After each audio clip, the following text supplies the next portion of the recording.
Josh here from Chicken Fox Productions. Thanks for tuning in to another episode of Memories of Us podcast. Listen as Tony ushers in another multi-talented guest, Tim Ringgold, a music therapist, motivational speaker, and author. Today, Tim shares his journey of grief, addiction, and recovery to become an international speaker and motivator. Today, we have a very special guest with us, and welcome to another episode of Memories of Us. Today's guest, his professional journey, his personal journey, and his track has overcome many, many obstacles. From the murder of his 5 closest friends, to the early death of his father, to his own struggles with addiction, to the life and death of his special needs daughter, Tim has had to adapt, respond to adversity in several high-intensity experiences, which have led him to adopt a philosophy of faith and resilience that endless followers of his blogs always comment on. He is the host of Reduce Your Stress with Tim Ringgold. Tim, how are you doing today, brother? Tony, it's great to be here. I'm actually doing really good. Yeah, so man, it's a pleasure to have you on the show, man. And man, such an honor. So we just want to jump right into it. I know I didn't touch on everything about you and everything. So tell the world a little bit about Tim. Sure, man. I am, it's funny. I consider myself often like an extremely lucky guy. And I had a boss once who I worked for, and then I hadn't seen for many years. And then I saw him again, and he said to me, "I seem to remember you being this unlucky guy." And I thought, well, that's interesting, because I actually think of myself completely opposite. And he's like, "Well, didn't you have this happen? And didn't you have this happen?" And he started to list like all these adversities that I had been through. And I was like, well, yeah, but I also had this happen as a result of it, and this happened as a result of it, and this happened as a result of it, which were all awesome. So like for me, all those things you just rattled off were great. And I open with that little anecdote because my journey has been, it depends. It's funny. It's like, it depends on who you ask. Like, has it been a really crummy journey, or has it been just a blessed, amazing journey? And since I'm the only one commenting inside of my own head about it, what I've learned is that I can actually say either. And, you know, at the end of the day, what's going on between my ears is really my own invention. And what I mean by that is like stuff happens out in the world all day. But then we as humans, we look at the stuff that's happening out there and we make up stories in here, in our head about those events, right? Now, those stories we make up in our head, those are our invention. The events out there may not be. They happened. But what's going on between our ears, that's another story completely. And that's why people will react the opposite to the same event. You know, if you have 2 teams duking it out and at the end of the game, one team wins, you got, depending on who's following who, half the people are crushed and half the people are elated, but it was the same event. And that in there is like the whole, like my whole life story wrapped up real quick was I have had a number of amazing things that's happened in my life. And then I've had a number of really intense, challenging things happen in my life. What I found out early on was I can actually decide how to think about both.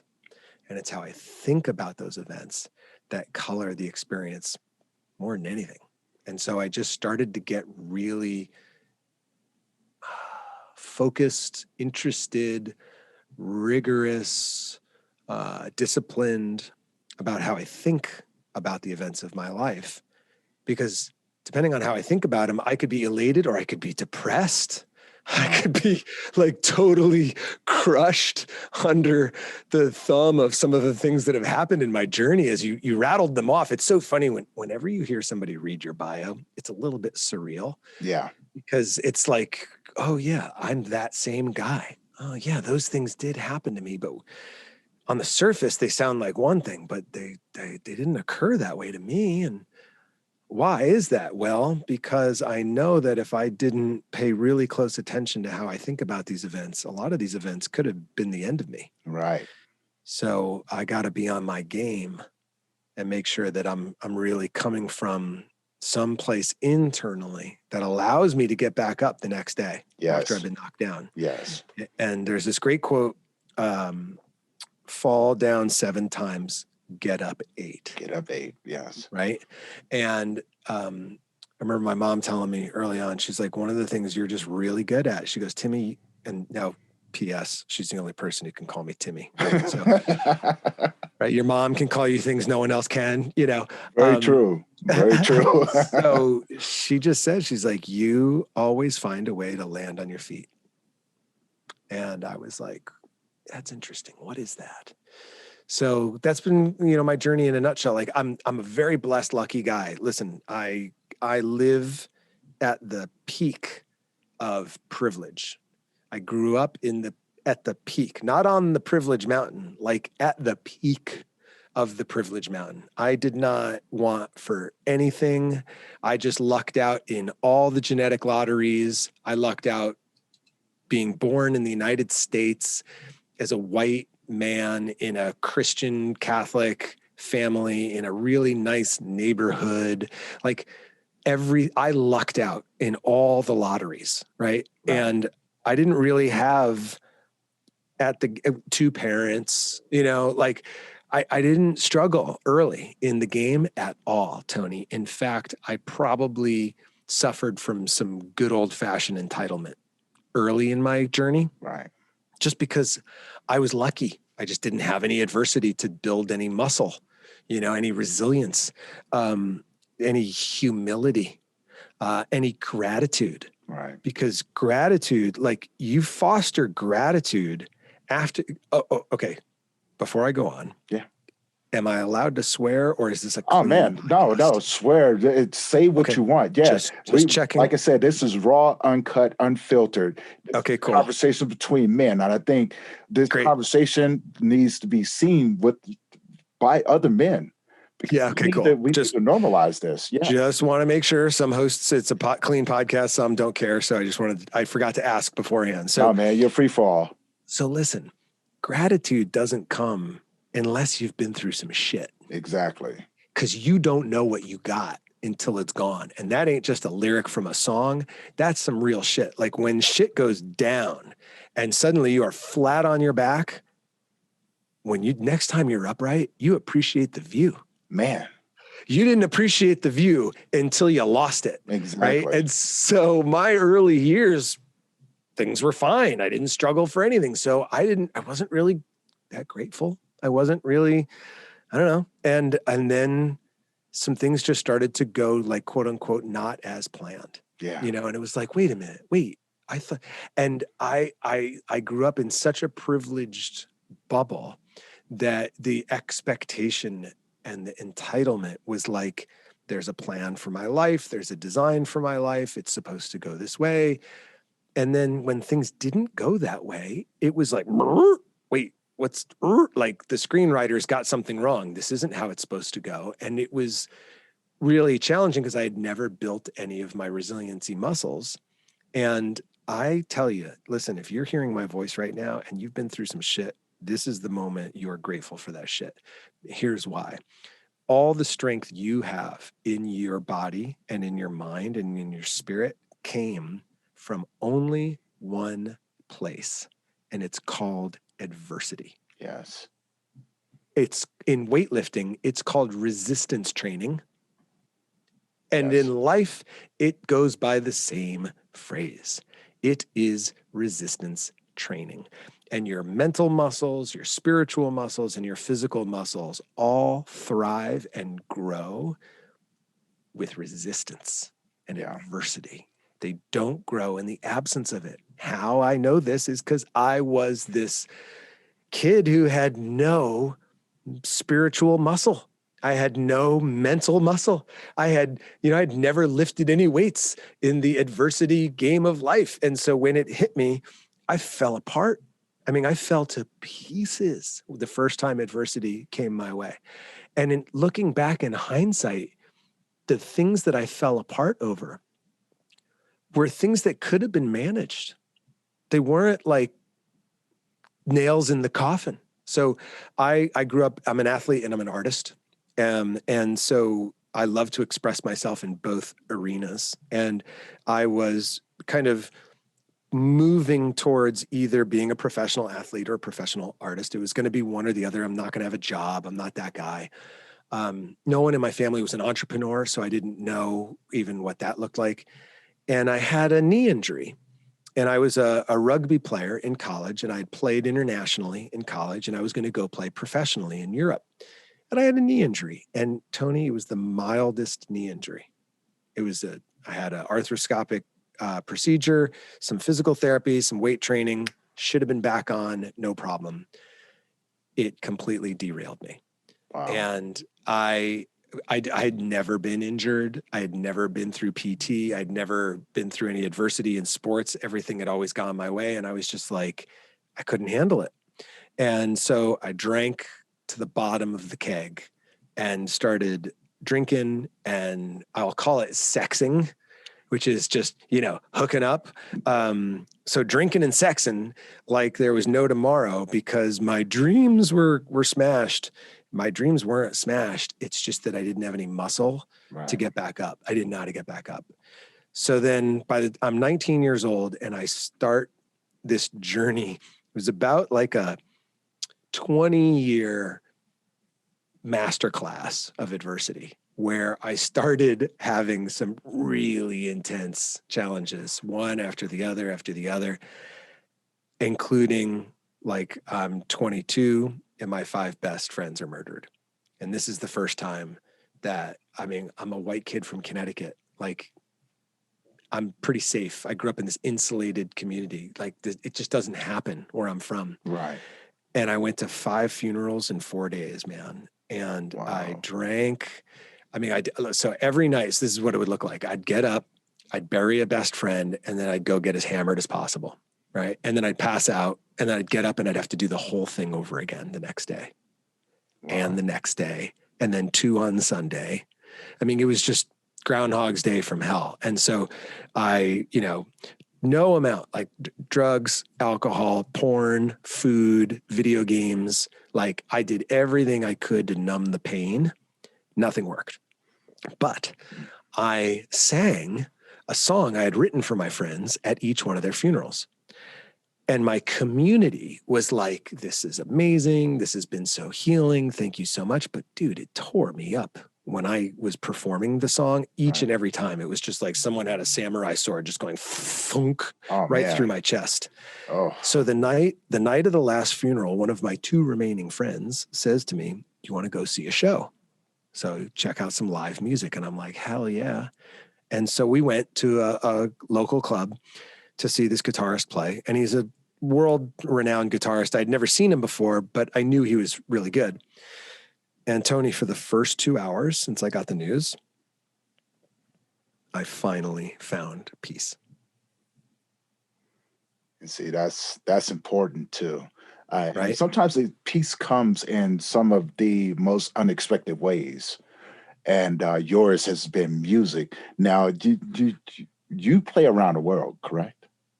I have. I've played internationally, but I'm not like a touring artist at this point in my life. Yeah, but you do have a gift. You've been able to turn that everything that you've gone through into something so positive, to where, as my mother used to say, music is the key to the soul, baby boy. You know, and I've talked to you. I know we've talked about this before, and that same philosophy, I see it within you. You're like, music is the key to the soul. It can heal you.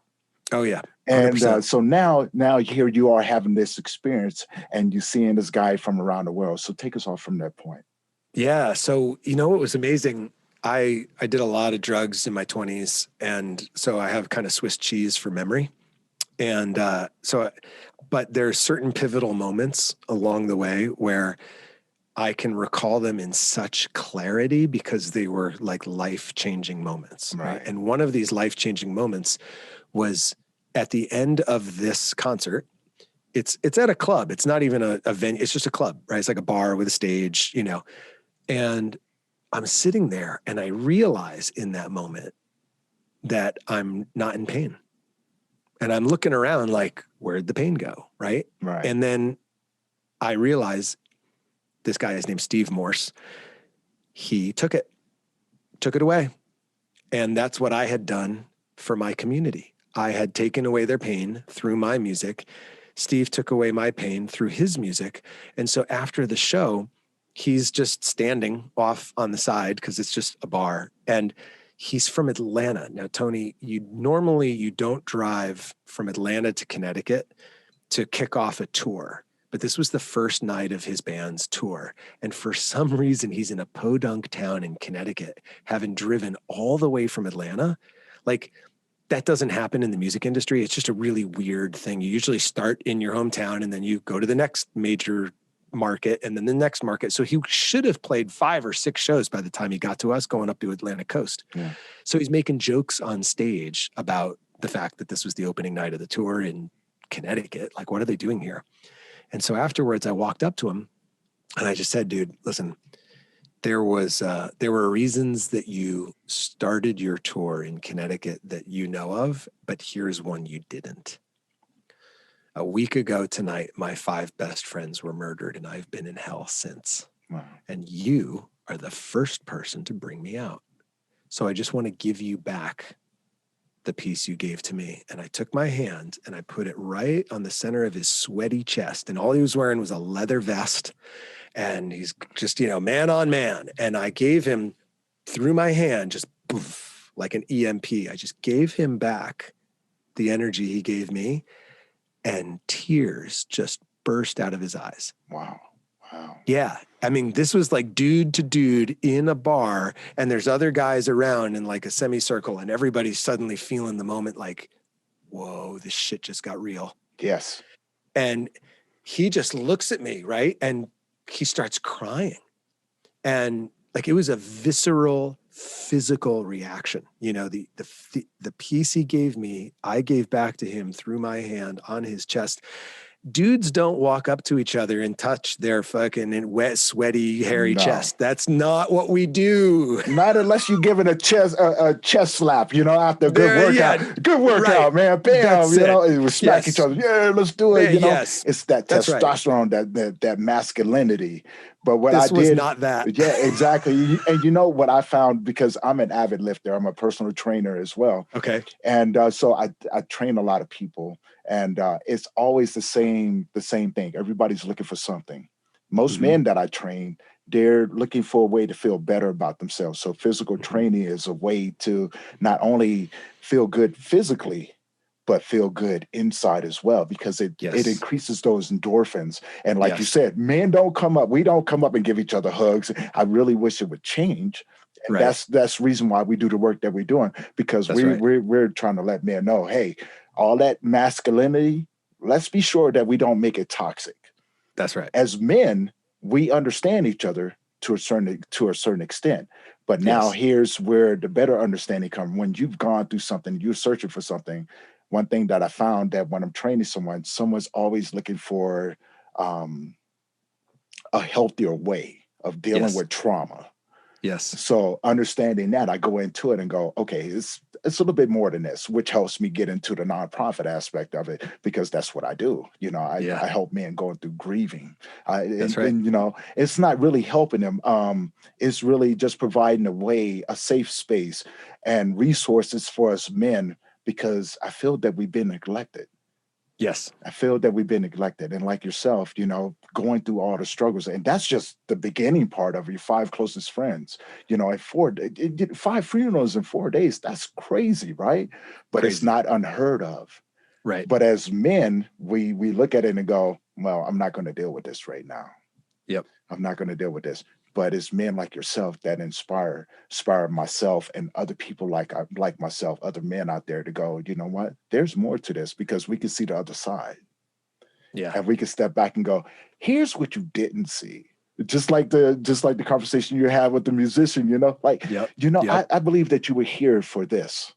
Yeah. And then once you do it, everything kind of makes sense. So having a broader view on the universe, on the world that we live in, and as being a man. Yeah, I appreciate you saying that. It brings up a really powerful, another moment in my life that was really interesting. I was in a seminar, and the seminar leader, he was a man, and he brought up this idea. And the idea was this: the two words, generous versus stingy. Mm. Generous versus stingy. And he said, are you generous or stingy with your money? That's probably what most people think of when they think of generous and stingy. And he said, I want to challenge you. Are you generous or stingy with your love? Are you generous or are you stingy with your compliments? Are you generous or are you stingy with your empathy? Are you generous or are you stingy with your support? Are you generous or are you stingy with your attention? And it started like as a dad, like, are you generous or stingy with your attention with your kids? Right. Right. And it was a whole new level of thinking about this concept of generous versus stingy. And what I noticed is that men tend to be pretty stingy with words of support and love for other men. Right. Because they feel culturally trained that they're supposed to be stoic and Right. and not provide that for the other person. Now, if I had been stingy with my words that night, I could have had that insight I had and not shared it with that musician. But my life was impacted by his reaction. I don't know what his life, how it impacted him, because we're not friends. So I don't know how that experience impacted him, other than that it brought him to tears, Right. which is pretty powerful. And it was like an authentic, moved, like power tier thing. Like, it was like a very powerful experience. So I know that me being generous with my words that night with that man made a difference for me, and it made a difference for him in the moment. And then several years later, fast forward, I'm in a band, and Tony, I just played a show, and now I'm hanging around with a beer in my hand, and a young man, a teenage boy, walks up to me. This is a true story. Wow. And he says to me, "What's up, man?" And I was like, "Hey, dude." He's like, "Do you remember me?" Let's call him Dave. That's not his name, but we'll call him Dave. Okay. And I'm like, he's like, you remember me, little Dave? And I'm like, dude, you ain't little anymore. He was taller than me at this point. Oh, wow. And in that moment, I was really grateful that I was never a dick to little Dave, because now little Dave was looking down on me, and it might have been a moment of retribution. Like, oh, hey, shit, Tim. Here comes karma.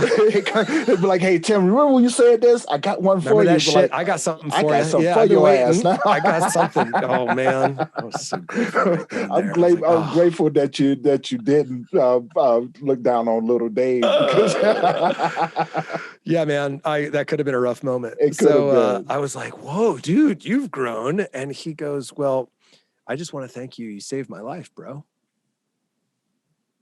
Now, Tony, that's a phrase that can be like taken lightly. Like, oh, you're a lifesaver. Yeah. But the way he said it, it wasn't one of those moments. He was being literal. And I was like, okay.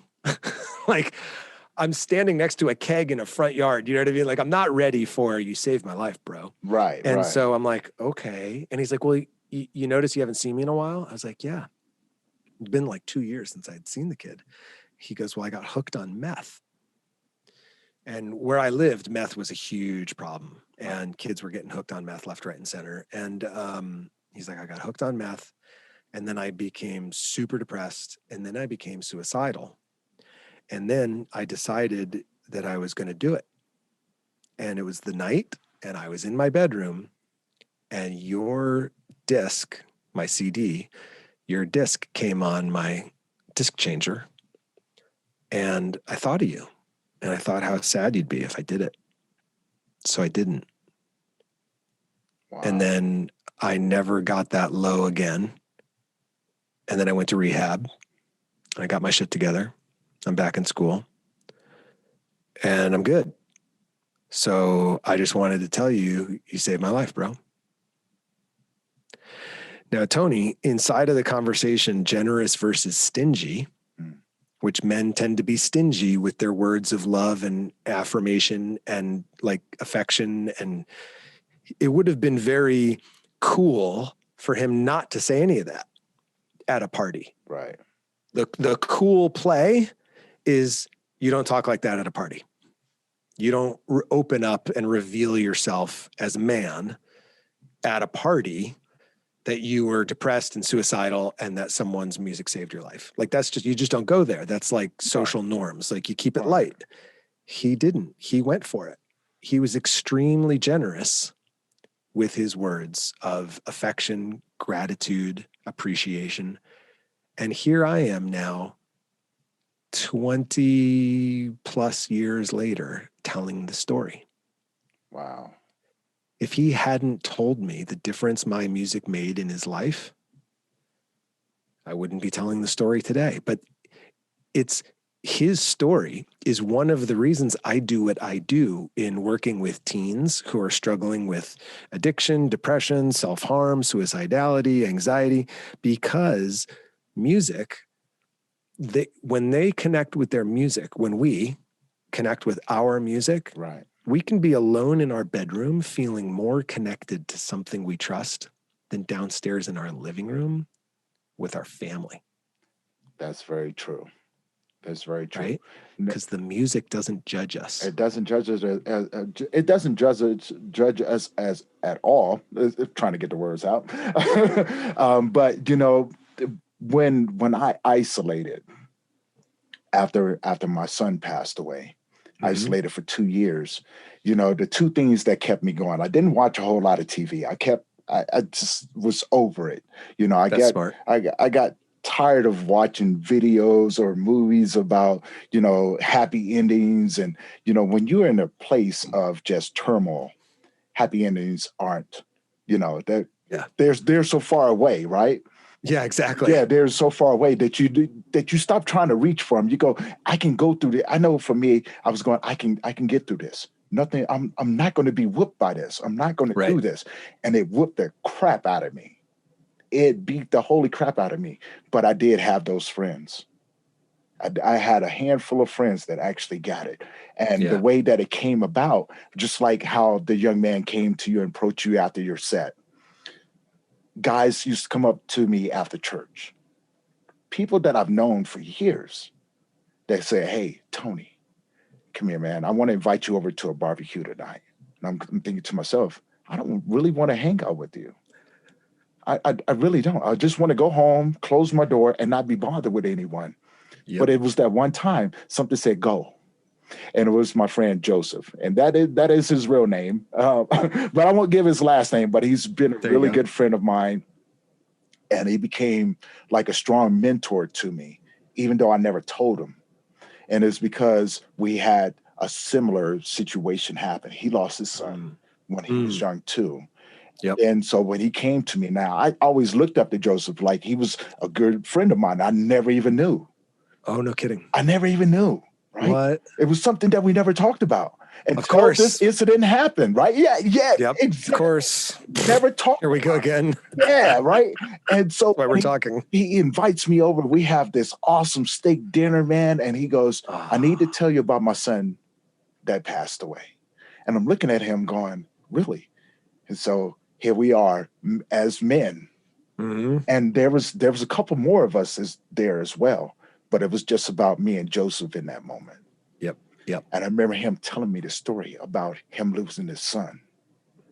And there was a profound understanding that I knew at that moment no one else would get. Yep. And he changed my life through that conversation. And I never even told him this. But I always told myself, I said, you know, through that conversation, I'm going to build this nonprofit because I see something that's calling me. And I saw this gap and I went, there's the conversation. There's the conversation. And within that time, you know, since I started the nonprofit and kept going, I realized that gap, I realized what was needed inside of there, more men like ourselves. Yeah. that are willing to go, you know what? We're going to have this conversation and it's going to make you real uncomfortable.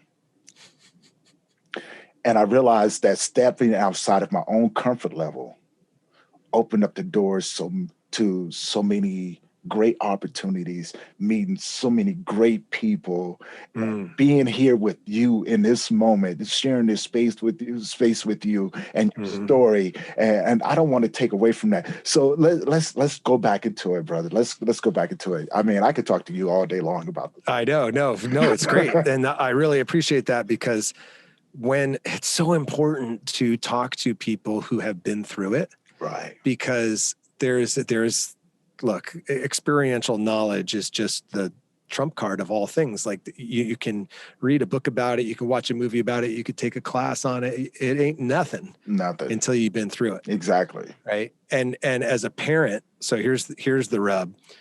When, as a parent, what's unique, right, about, and this is what I was saying beforehand, is like when you deal with grief, like my dad passes away like 2 years after my friends are murdered. Wow. My dad passed away. I was like 25. He was 69.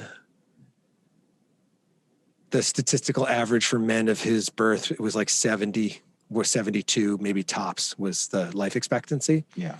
So when my dad died of cancer, I didn't really think that much of it compared to just having lost 5 friends in their early 20s. Right. Like that felt like an interruption. His felt like the tail end of a life well lived. Now, many years later, I'm like, 69 is not old at all. No. Like my dad checked out early even, and I felt way too young. Like none of my friends had lost their dads when I was 26. Nobody. Like I was in a really like popular band at the time. Only one of my band members came to the funeral. My other band members didn't even show up. Wow. Yeah. And our best friends who were in another band, they were on tour at the time. They came home. And the first night we saw them when they came home, one of their band members had the class to say, "I'm sorry about your dad." No one else even spoke of it. No one else afterwards said, "Yeah, me too, bro. How are you doing?" No one. Not my band, not the rest of his band. No one touched it. And later on, I realized none of them that I knew of at the time, they all still had their dads. Wow. So they didn't know. They had no frame of reference for what to even say. And so since they felt uncomfortable, they thought the safest thing to do is say nothing. And what I've learned, one of the best things is, if you don't know what to say, that's what you say. You say, yeah, "Man, I don't even know what to say right now other than I'm so sorry. And I just want you to know I'm here, but I don't know what to say, but I can listen." Right. Or if you need me to do shit, this was another thing I learned, is some people are really good at listening and some people are really bad at listening, but they're good at like getting shit done. So like some of your friends can be with you. Some of your friends aren't really good at being with you, but like if you need like things handled, like logistically, like you need groceries or you need like the plumbing, you need to schedule a plumber to come over because something busted and you can't fucking put your head together to get it done. They'll get it done and they'll be happy about it. Right. So there are friends out there who can be with you and there are friends out there who can, do things for you. Don't wish like, and just accept exactly what you get. Like, don't wish Bob was better at listening and Dave was better at doing. If Dave is a really good listener, just let him listen. Just be okay with it. Exactly. But when you meet someone who's been through it, it's the greatest because you don't have to explain. You don't have to teach. Yes. You don't have to educate. You don't have to advocate.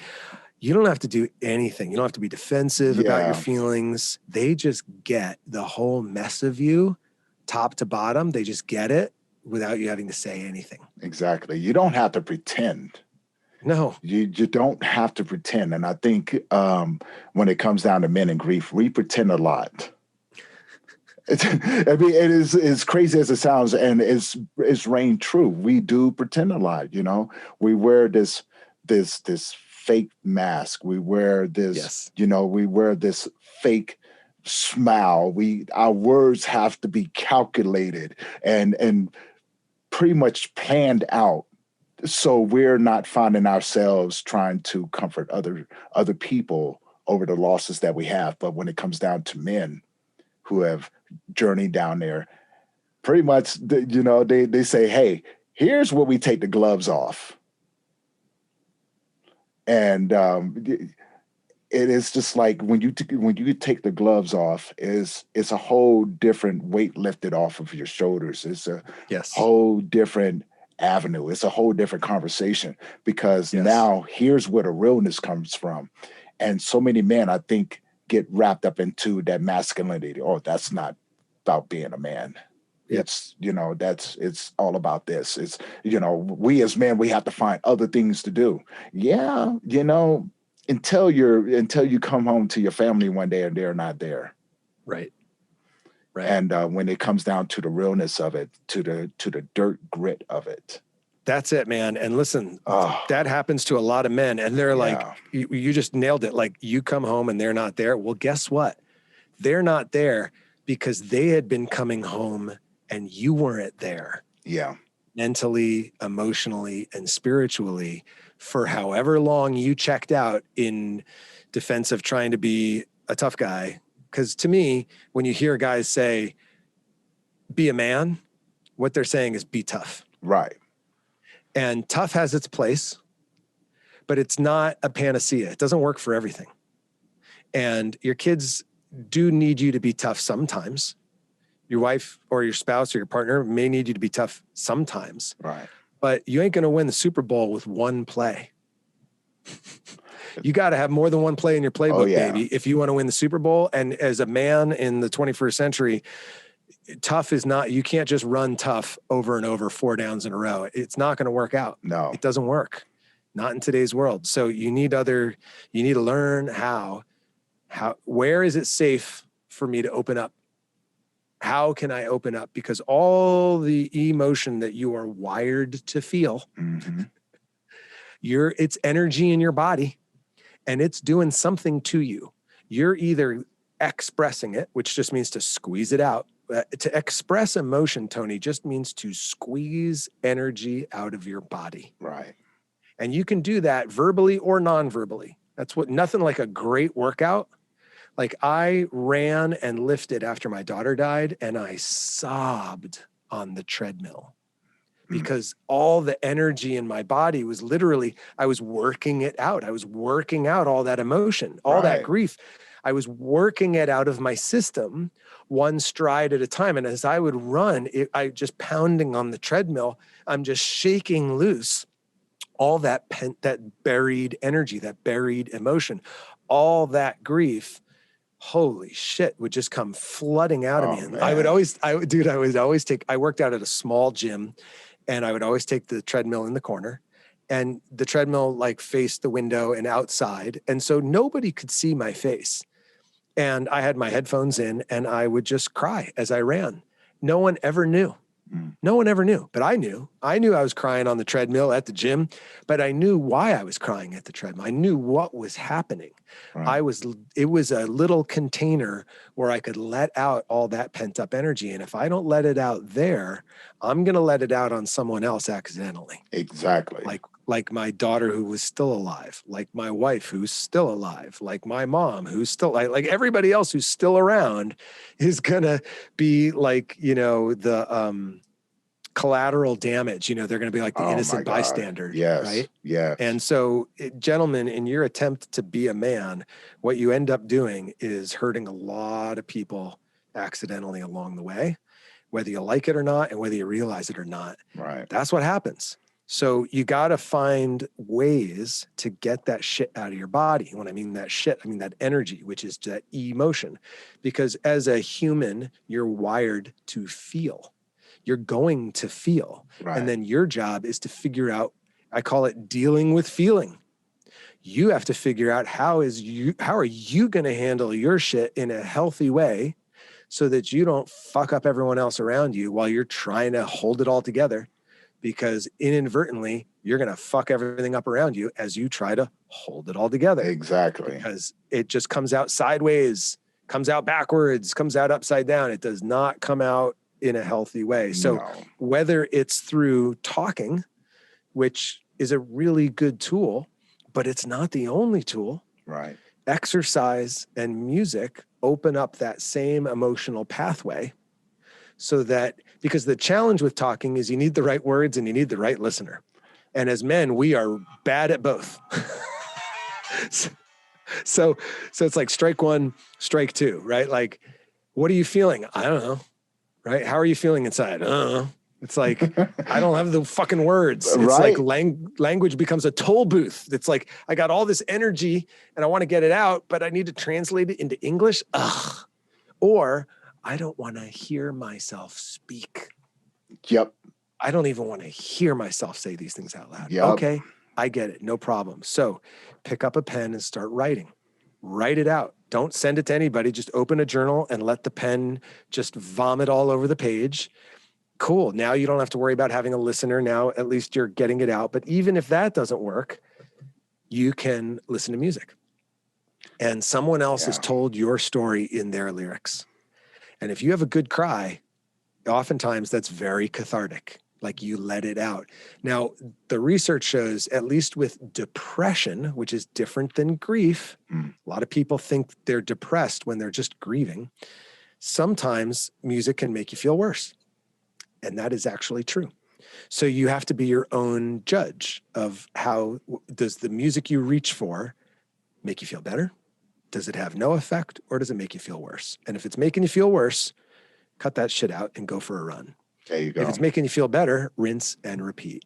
But the nice thing about the music listening, and if you want to engage with music and jam along or play an instrument, you can let out all this emotion without having to talk about it. So it's just another tool in your toolkit so that you can get the emotion that you're wired to have out of your body. And that's you want to be a man, figure that out. Yes. Now you're being a man. Yeah. Now you're being a man, because what you're doing is you're being responsible for the machine that you've got so that that machine can show up powerfully in the world, because no one is living in a vacuum. Like everything you do impacts everyone around you. Exactly. Everything you do, you are an energy machine. And you know this to be true because you have been in a room and the vibe was like one way, and then one person walks in the room and changes the room, either better or worse. And they didn't even have to speak, right? They didn't even open up their mouth. It's just their mere presence can change the entire room. Everybody's had that experience. Oh, yeah. Oh, yeah. We talked about it yesterday in one of my groups that I was having. And I went, you have to be careful about the vibe that you give off. Your words will tell a different story from what you're feeling, because people, I mean, if it's strong enough, it gives off that vibration to people. 100%. And you could change the whole atmosphere of the room just with that right there. And as a man, you know, I had to understand the difference, because no one ever taught me about masculinity and the difference between toxic masculinity, you know, and I had to learn the hard way that, you know, what I'm going through, you can hurt someone else with that. Yep. And, you know, we have so many ways that we can be toxic towards one another, because we can get wrapped up into the whole MMA fight, you know, I'm going to stand my ground and just bust through walls and this, that, another. And you get 1,000 men that stand behind you and go, yeah, let's go bust down that wall. You know, let's go punching through it like we're madmen, barbarians, or Vikings and things like that, which, you know, that is okay when it's required. Yes. It's okay when it's required. But when it comes down to grief, like you said, there's a difference between the anxiety aspect, the depression, you know, and the actual grief. Yeah. You know, and you know, and I want to touch back on your daughter a little bit, because that's an interesting story in itself. Your daughter with special needs. Yeah. She had a crazy disease called epidermolysis bullosa, or EB. And it's a disease where your body fails to produce one protein, just one, but that one particular protein is what acts as Velcro in your skin. So your skin is a bunch of layers sitting on top of your body. And this particular protein holds the layers of skin together and then holds the skin itself to the body. So without it, the skin essentially just floats. And if you bump it or rub into it, it separates, fills with fluid, and you get these crazy 4, 6, 8-inch long blisters, or it just peels right off like just butter. And her subtype, it not only affected all the skin on her outside, but it affected all the skin of her GI tract. So her mouth, her tongue, her throat, her stomach, her intestines, all the way to the back. So it's fatal in childhood. Kids die from secondary infection because all that blistering turns into open wounds. They die from malnutrition because when you have a wound on your body, it requires an enormous amount of calories to grow new skin. So what ends up happening is if the body is covered in too many wounds, it can't get enough nutrients literally to heal itself. Wow. Yeah. And then all the blistering and scarring turns into squamous cell carcinoma, which is skin cancer. And since there's no Velcro in the skin, it automatically spreads through the body because there's nothing to hold it in place. So fatal in childhood. It was totally undiagnosed. We had no idea. She was born without any skin from her left knee all the way down to her left foot. Looked like one of those diagrams of like the muscle chart in the human body, like in biology class. And then there were holes in her armpits and her hips. And there were 4 holes in her left butt cheek from the doctor's latex glove because she was a C-section baby from where he gripped her to pull her out. Skin just whoop, came right off. So it was a bizarre, bizarre journey. And the role that grief played in her life was really interesting. I remember being at IKEA shortly after she was born with my wife, and we were having to buy some sort of, home, items. I don't remember what we were buying. And in front of us was what looked like a 18 or 19-year-old daughter and a parent, and they were shopping for like dorm stuff, right? Going off to college. I started crying. And because I realized Bella's never going to go off to college. She's not going to make it. And my wife, I told her this, and she's like, how can you even think about something like that at a time like this? She's like, I am so focused on what our needs are today. I don't even have room for thoughts like that. I said, I don't know. That's just how I'm the highly sensitive one out of our relationship. She's actually more the guy than I am. It's kind of a joke in our marriage, but I was grieving the loss of the future that I knew we weren't going to have once we got the diagnosis. We got the diagnosis 7 days after she was born that basically we were going to outlive her. Wow. And as a parent, we live in a culture, this is a very interesting conversation. You'll get this. We live in a very interesting culture, a very interesting time in human history, because 100 years ago, there was no cesarean section, antibiotics, right, or polio vaccine. Kids died in childbirth or in their early years regularly. Mothers died in childbirth regularly. Right. Mothers, both the child and the mother would die in childbirth regularly. Right. It was part of nature. It was so commonplace. People would have 10 kids, 3 or 4 of them would die. That was normal. Yeah. Infant mortality was a normal fact of life in our culture. And then we had some breakthroughs in medicine that really changed everything. The C-section is one of them. It's the most, when my first daughter was born 13 years ago, the statistic was the C-section was the most, how do I put this in English? It was the surgical procedure done the most in the United States, more than any other surgical procedure in 1 year. In a 1 year, more people have C-sections than any other type of surgery. Right. My first daughter and my wife would be dead today without a C-section because of complications that she had in her pregnancy. There was no way my first daughter would have made it through the birth canal. They both would have died. It was, the doctors explained this to us afterwards. And that was gnarly because 100 years earlier, I would have lost them both. But because this was 2006, medicine was where it was. She's born, no problems, no sweat. They got 6 more surgeries before lunchtime. Here we go. And we kind of take it for granted. Right. So, oh man, I kind of went off on a tangent there. No, you're good, brother. You're good. But I can relate to it because yes, Okay, so here's where what was interesting was with Bella, there was this narrative in our culture that parents aren't supposed to outlive their kids. Right. Someone said to me, they said, no one should ever have to bury their child.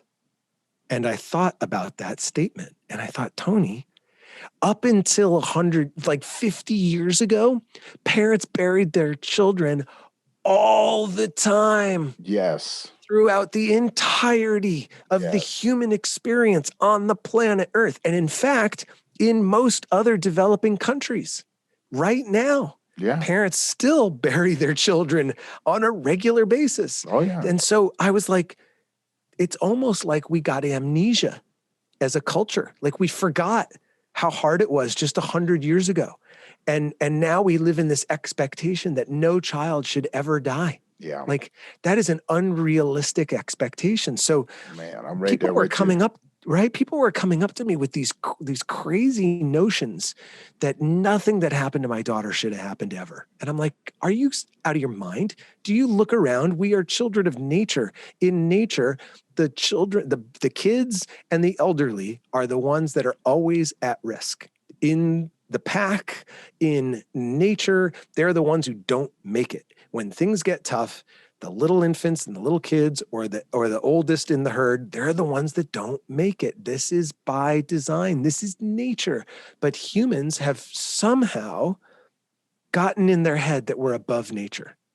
Because of our ability to create technology, we are now somehow we've transcended the laws of nature and we can rewrite natural order and natural history. And it's insane. It's totally insane. Like you absolutely are still a child of nature. That sounds like a hippie thing to say, but no, it's very true. You know what I'm saying? We're well-dressed pigs, but we're still pigs. You know what I'm saying? Like we are just still, animals. And at the end of the day, so when people would tell me, no one should ever outlast their child or no one should ever bury their daughter, I just thought to them, I was like, well, millions of people do every year. Like it's a thing. Yeah. And I'm just, I'm part of a club. I'm just part of a club. No one wants to be in the club. No one wants to be there. No one wants to be in the club. But guess what? 1 in 2 men and 1 in 3 women are going to have cancer in their lifetime. No one wants to be in the cancer club. Exactly. But guess what? You end up in the cancer club. So then what? Right? So it was like, people get so like disempowered around death and grief. And I'm like, you guys are insane. The joke, right? There's only 2 things you can't avoid in this world: death and taxes. Very true. Very, very true. And I laugh because it's such a cliche statement. But it's so true. These are things that you're not going to avoid. You are not going to avoid. Yeah, you're not going to avoid that. You have either grieved someone before, you are either currently grieving the loss of someone, or you will grieve the loss of someone. Exactly. You are in one of 3 categories. You cannot escape this club. The grief club, everyone enters the grief club sooner or later. That's very true. Everybody enters. And so you can't escape. And the narratives that our culture tells around grief and death are so useless. They're so disempowering. They really it's like we need to look like the crazies because the cultural norm is what's crazy. We need to flip the script. So if someone tells me, man, you crazy the way you talk about death, I'm like, no, I'm actually the sane one talking about the most natural thing in the human lifespan, which is the end of it. And those of you pretending like it doesn't happen or that it was a medical error, that someone died, it's not a medical error when someone dies. It's called nature. Right. It's just a timeline. You're going to go sooner or you're going to go later. but you don't escape the outcome. Yeah. So stop resisting the outcome and just lean into the experience. Yes, it sucks, like a hangover. Yeah, it sucks. There's no way around that. But the only way to heal it is to feel it. And then at some point, if you keep feeling it and you keep doing the things and you keep feeling it, it gets better. It does. But if you run from those feelings, it never gets better.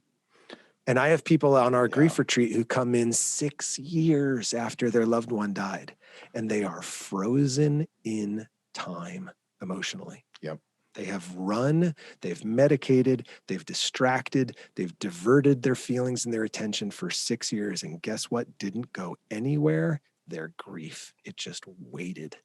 It's like, oh man, you're going to have to experience this sooner or later. I'm ready when you are. And people are Exactly. like, no, I'll just stay busy. I'll be fine. Yeah. And that's, I think a lot of people do that as well. They like, if I just keep myself doing this, it'll just go away. You know? And totally. just like you said, I too had to come to that realization that there's nothing that says that we're exempt from this. There's nothing. But like you said, society has come up with all of these new breakthroughs, and people are living a lot longer. Yes. But people, the conversations that eventually we do have to have, yes, they just kind of go through the wayside. Yeah. And as a man, going through these things, I've been by myself for quite some time, and I had to go through these things. And I went, as a man, what is the approach? What is the approach that I need to take to this? And it took me a long time.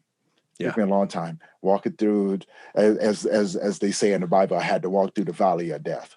Yeah. I was just thinking like the wilderness. Right. You're like John the Baptist in the wilderness, trying to find your way. I had to find my way, man. Living on locusts, wild honey. Well, I don't know. The wild Tony's honey, Tony's out there in a piece of sheepskin. Oh my God. Yeah, you got me having this image of me with a sheepskin loincloth. Oh, yeah. And I'm like, with a spear going, okay, which way do I scrounging go? locusts and wild honey going, feel your feelings or they're going to come back and get you. But it's something so traditional about that image, though. When we actually think about it, like we laugh about it, but think about old tribes, African tribes, Amazonian tribes, Native American tribes. Yep. That image of a man standing there in a loincloth with his spear. About to, just lost a loved one, but you see him standing there alone. But if you look in the background, there's a community of people that's behind him. Yep. But they also realize that this part of the journey, they do have to take. Mm-hmm.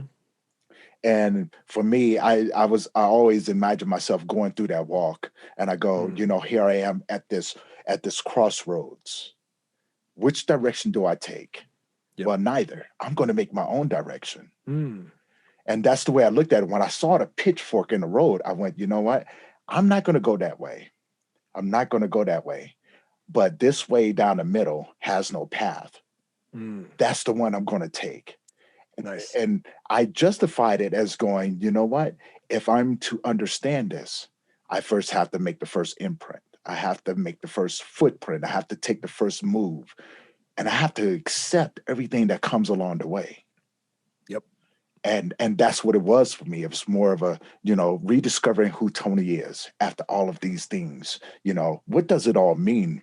And how does it how does it relate to people who've come before me?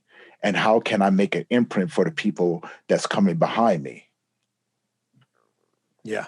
And that's what it had been for me, after, my mother passed away, then my grandmother.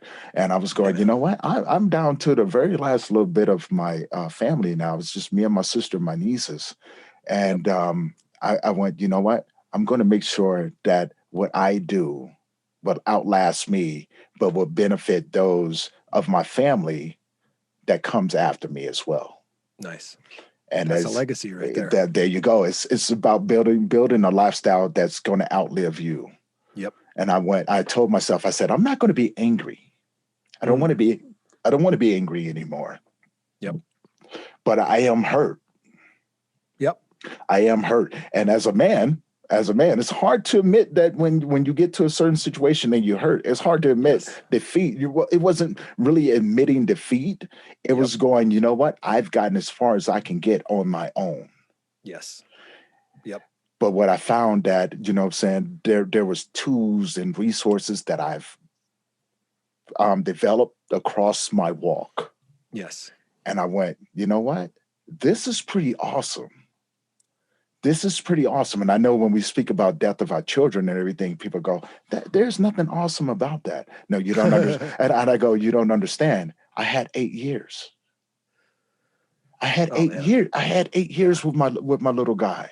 I had that's X amazing. amount of time with my mother. I had X amount of time with my brother and my father, my grandmothers and everything. So for me, it was going, I appreciate that. I love the fact that I have these memories, because Yep. if we lived the way the other people live, I would have never had those. Right? If we went back and went, well, this is not supposed to happen. Right. I would have looked at it and went, well, if it's not supposed to happen, then why am I falling apart over it? Well, it doesn't exist anymore. So as men, it's easy for us to take those and push them outside of the window and go, they don't exist.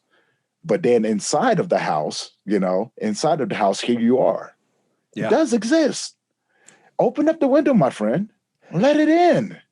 It's like a cool breeze on a hot summer night.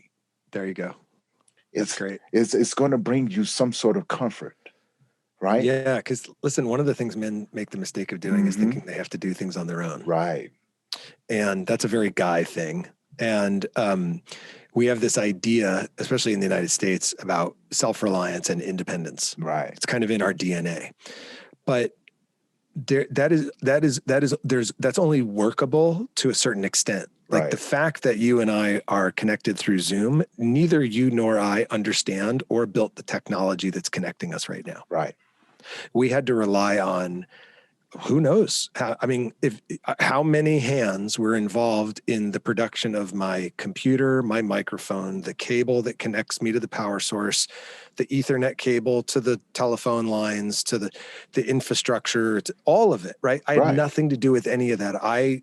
Every day I exist because I lean on the backs of others for everything in my life, everything. Right. And yet we have this idea in our head that we're supposed to be self-sufficient and independent and we don't need from anybody else. Well, if you have a phone, someone else built that phone. You didn't build that phone. Right. You needed someone to build that phone for you. Someone else built the network. You didn't build that network. You don't know how it works.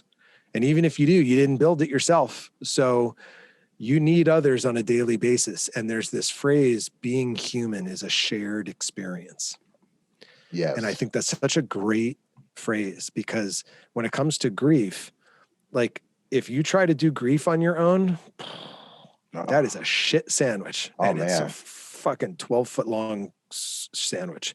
If you do grief with others, it's a whole lot easier to swallow. And so to give up the illusion of independence. Right. Independence is a useful idea insofar as that I can make decisions, but it's not useful insofar as reliance. Like if I leave my front door and I get in my car, I was reliant on thousands of people for the ability for that car to move 6 inches. Right. Beats me how it works. I didn't build it. And we forget just how reliant we are on each other. And one of the reasons we enjoy the standard of living we do is because of the ever increasing levels of cooperation between us. Right. That's what gives us the quality of life we have. You are cooperating with people you don't know on a daily basis. You go to an ATM machine and pull out cash to go to the bar. Where'd the money come from? Yep. How'd the ATM machine built? How did you put a piece of plastic in a machine and cash came out and you trusted it would work? And it did? Like, don't take any of that for granted. You live and enjoy the life you have because of others. So when you're struggling, it's not a sign of weakness to be leaning on others, because you lean on others every day. Yep. And you just take it for granted. Yep.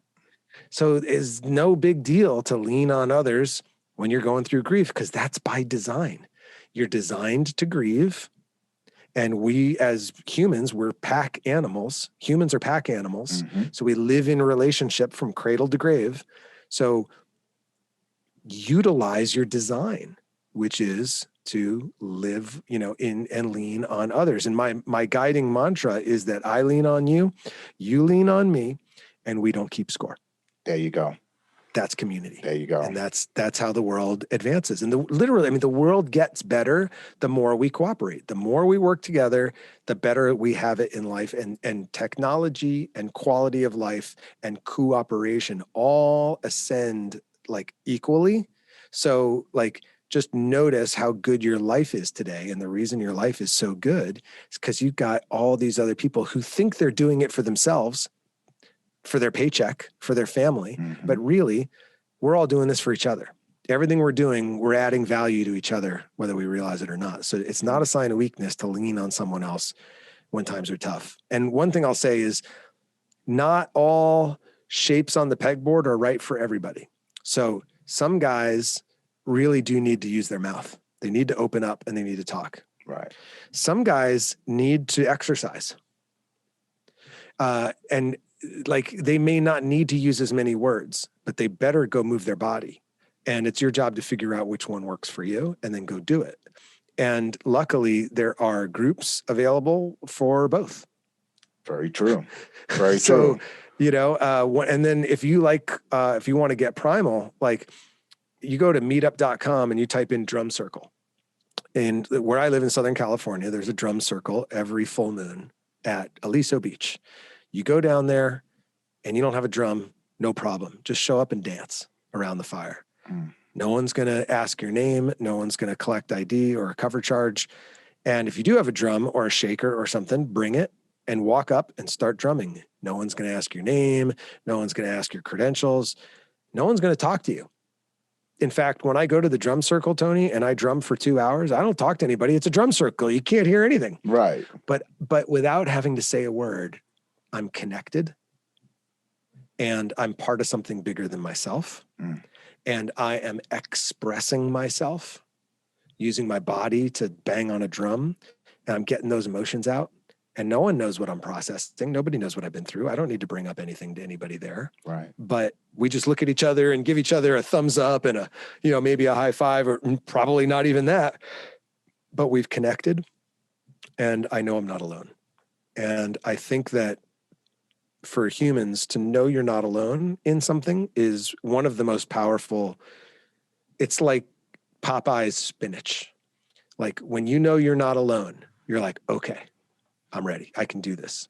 Because when you feel alone, it's like the most overwhelming thing in the world. Yeah. But if another man walks up to you and goes, brother, you're not alone. I got you. What do you need? Nothing? Great. But know that I got you.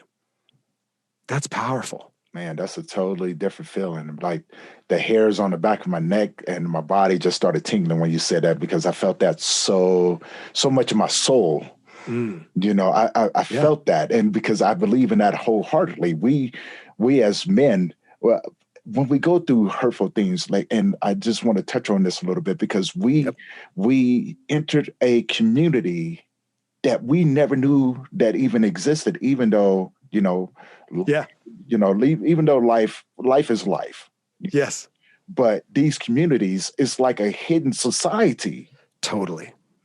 And no one even knows that we're here. That's right. And so when I realized that, I went, you know what?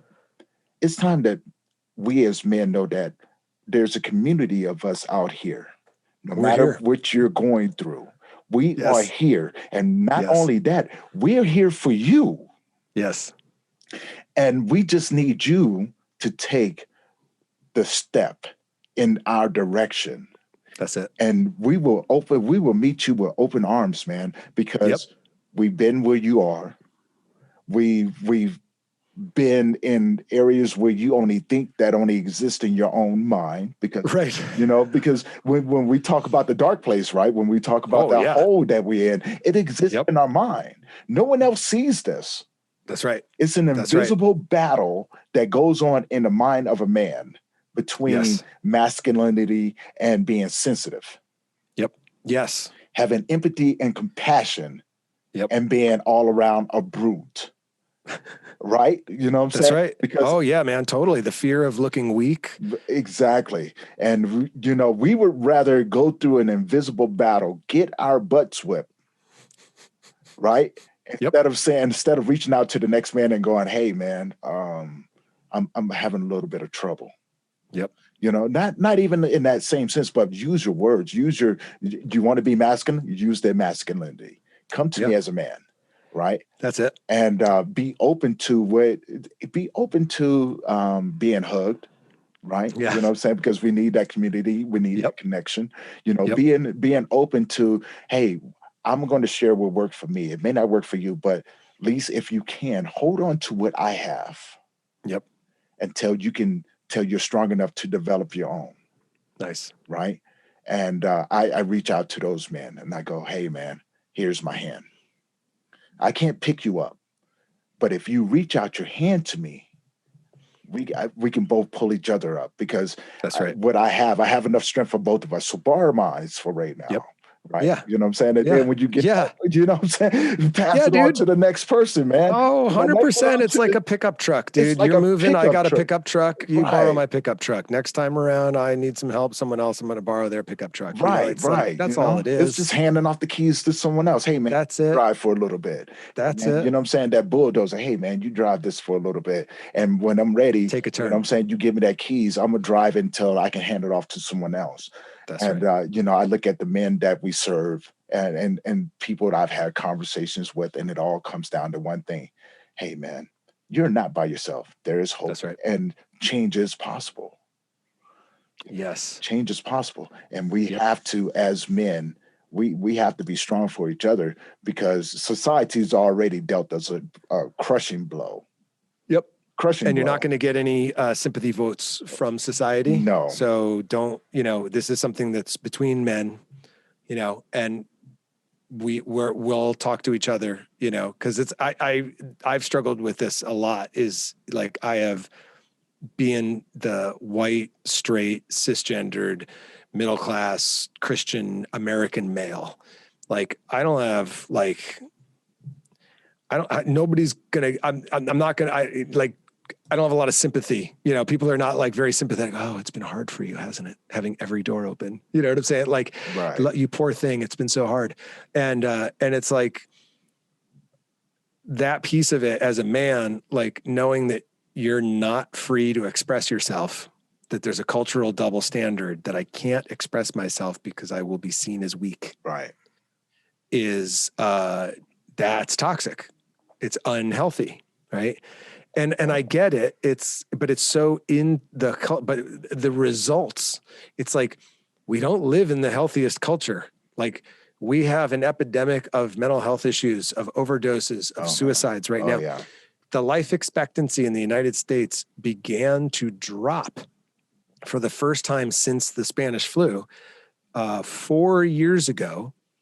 For 3 years straight before COVID, the life expectancy in the United States dropped because so many people were dying of drug overdoses and suicides. And there's like a fuzzy line between drug overdoses and suicides, like how many drug overdoses were suicides. Right.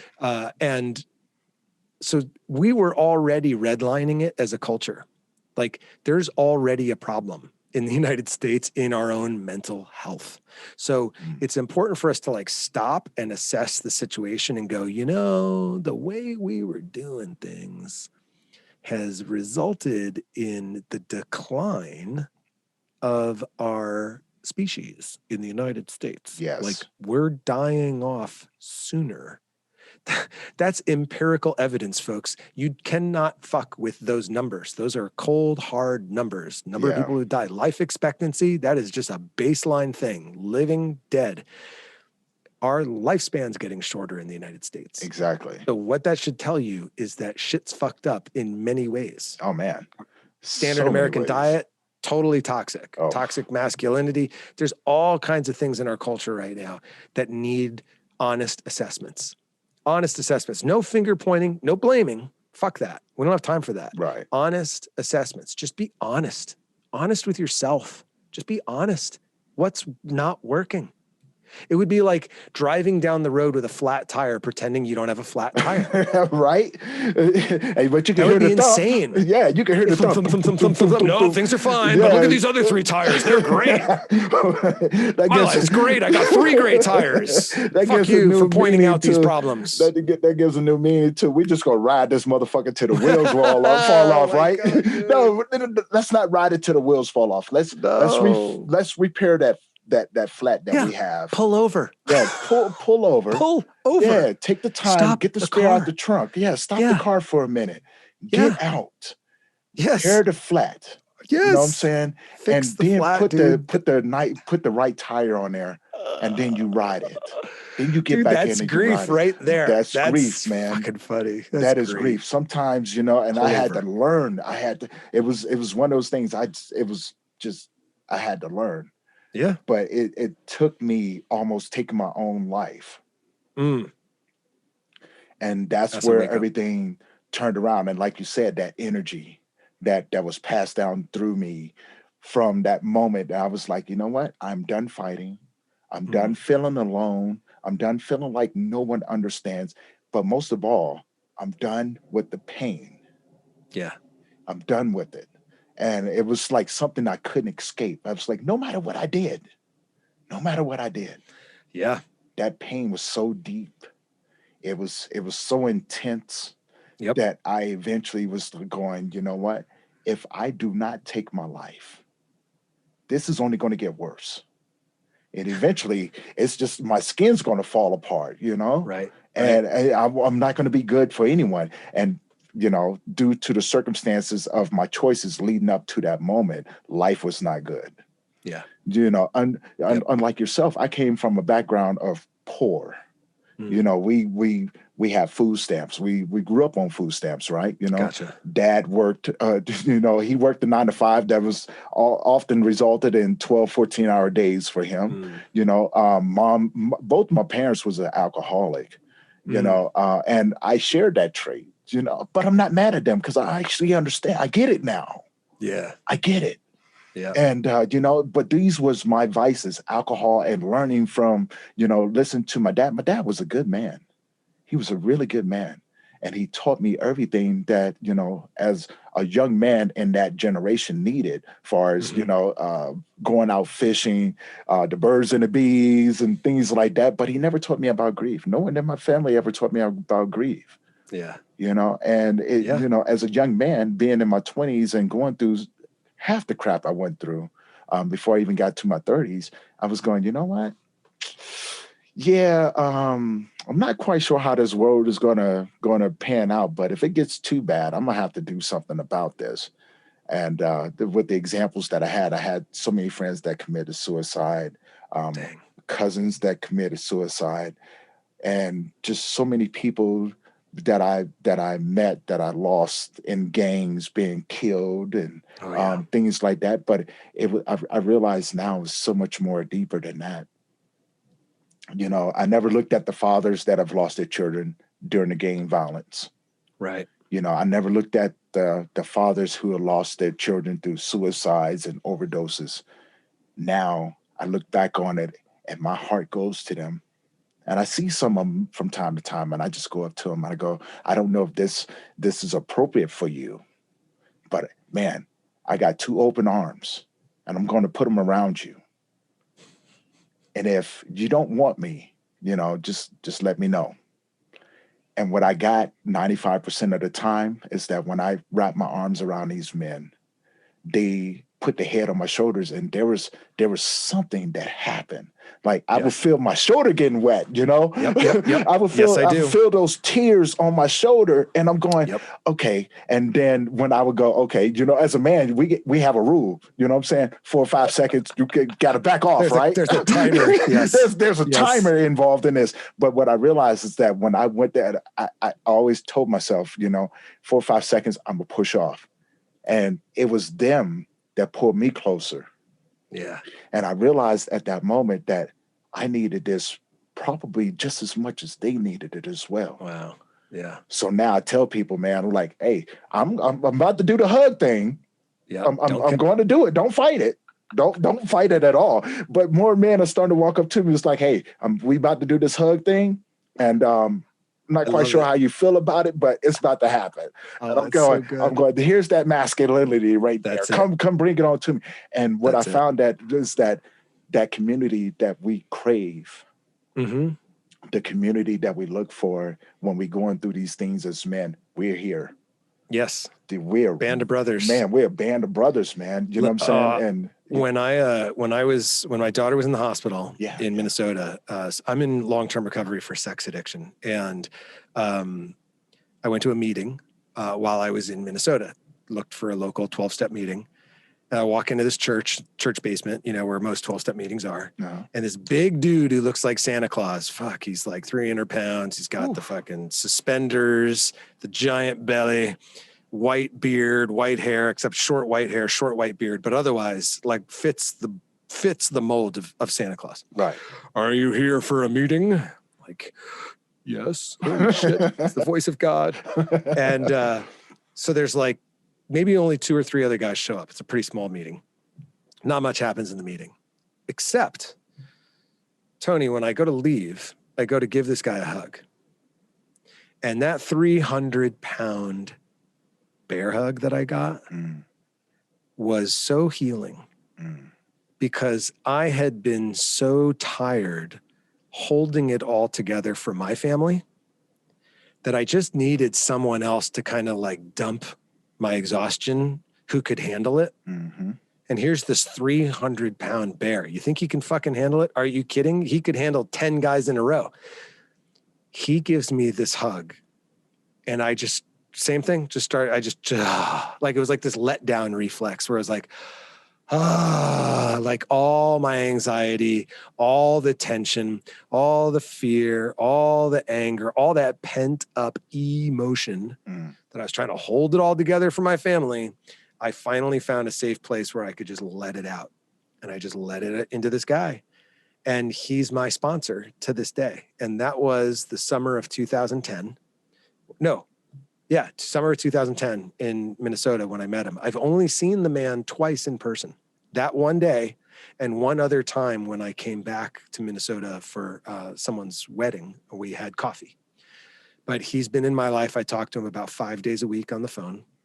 And, like he's that man in my life, my mentor, my male mentor, that I can be tired, I can be weak, I can be scared, I can be anything, and it's okay. Right. I can just show up just a hot mess. It's okay. I can show up totally together. It's okay. It's all okay. And I'll never forget that hug.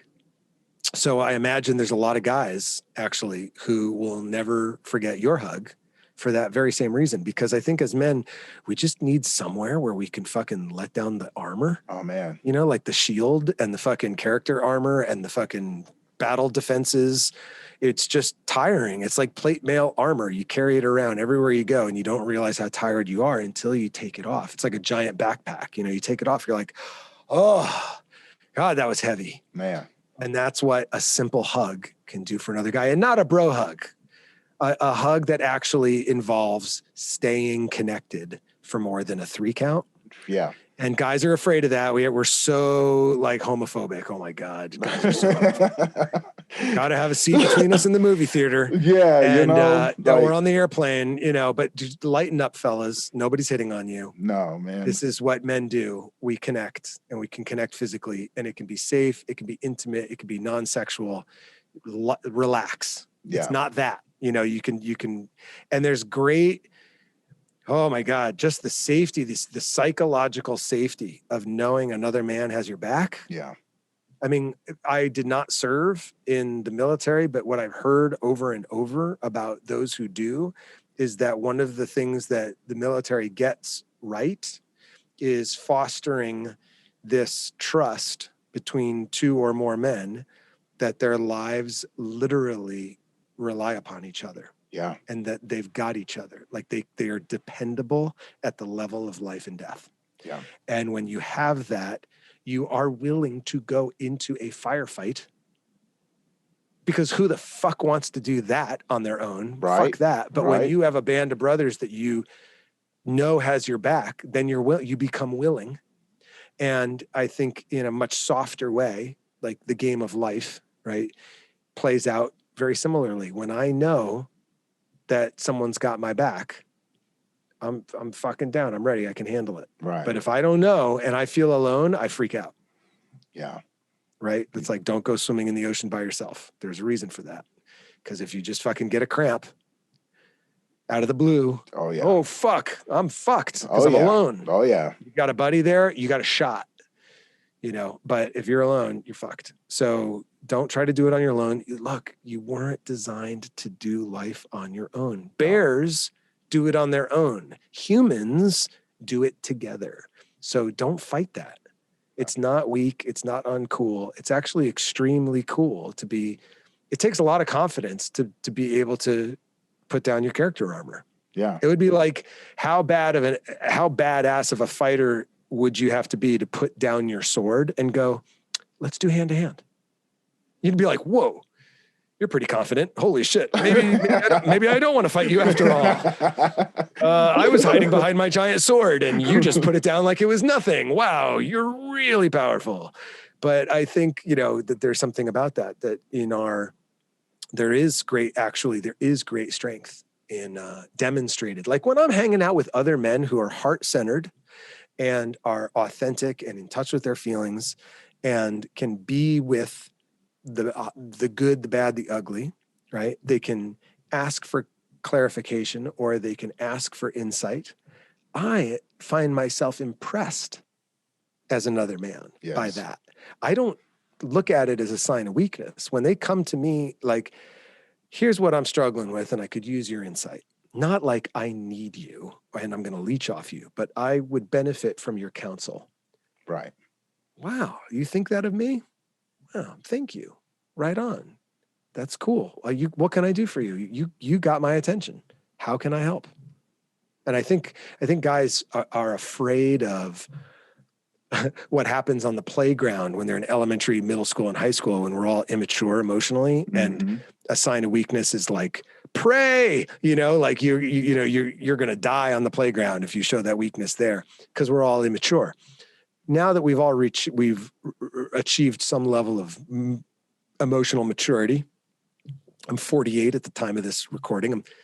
I'm fairly emotionally mature. I'm not completely, you know, I'm still a kid in many ways. But you know, like we're all decades even past that primal fear of, you know, the rejection on the playground. Like we're all good, guys. We're all good. We're all middle-aged men now, and it's cool.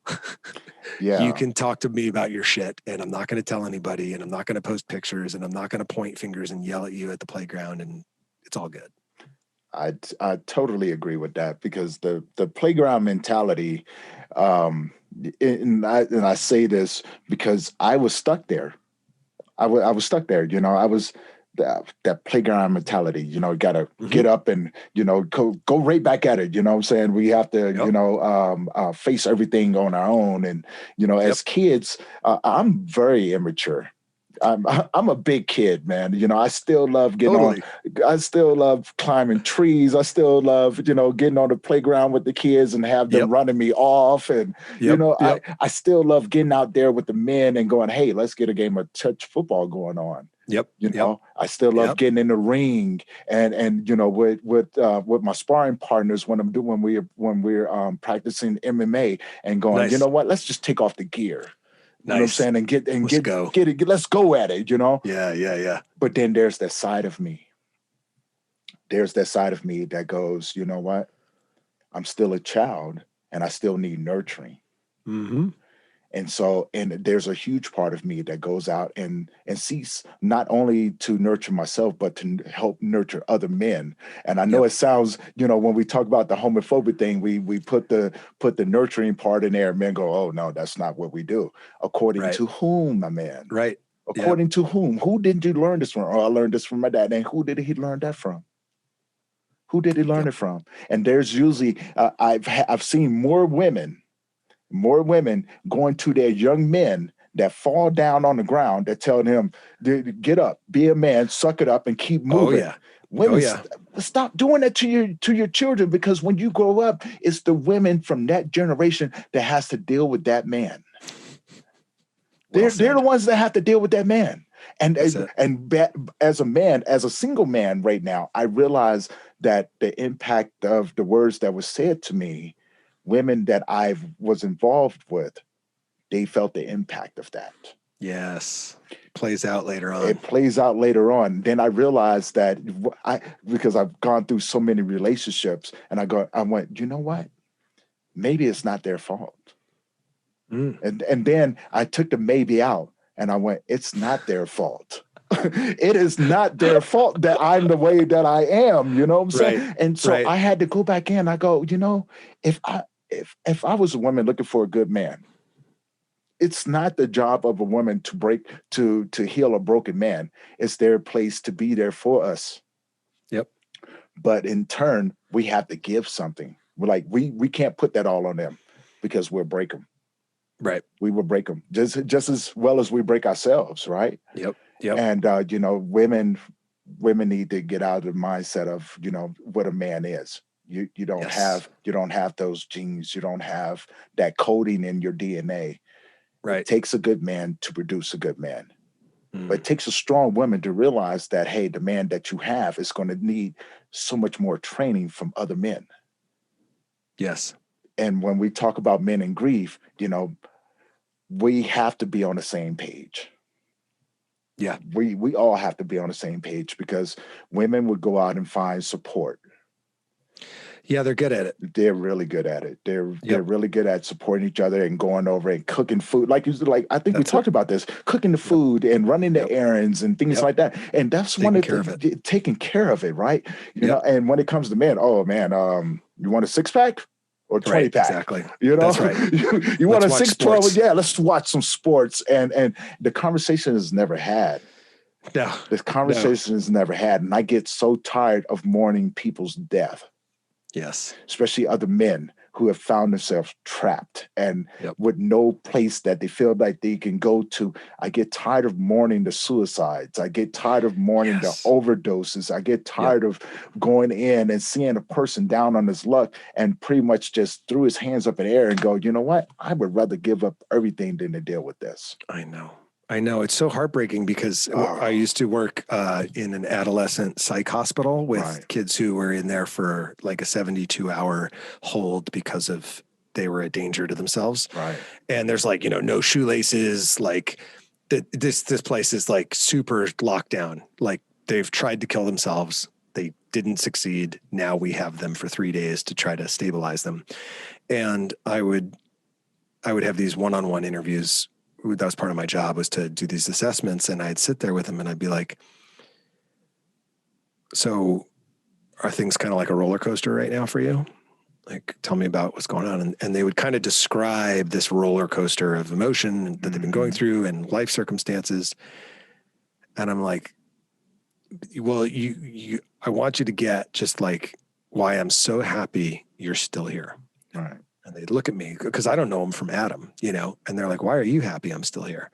I said, because the roller coaster only ends when you get off, or when someone else decides, like some power greater than us, like whatever, nature decides that we get off. But when you decide to get off the roller coaster, most people check out at the wrong time. Right. And they would look at me like, what the fuck's that supposed to mean? I'm like, well, it's a roller coaster. So that means it goes up, it goes down, it goes up again, it goes down again. And sometimes it's like really steep and sometimes it's pretty mellow. When you're on a roller coaster, there's the really big drops and the really big ones. And then there's kind of the gentle parts in between. When you check out, i.e. when you commit suicide, you're checking out at the lowest point of.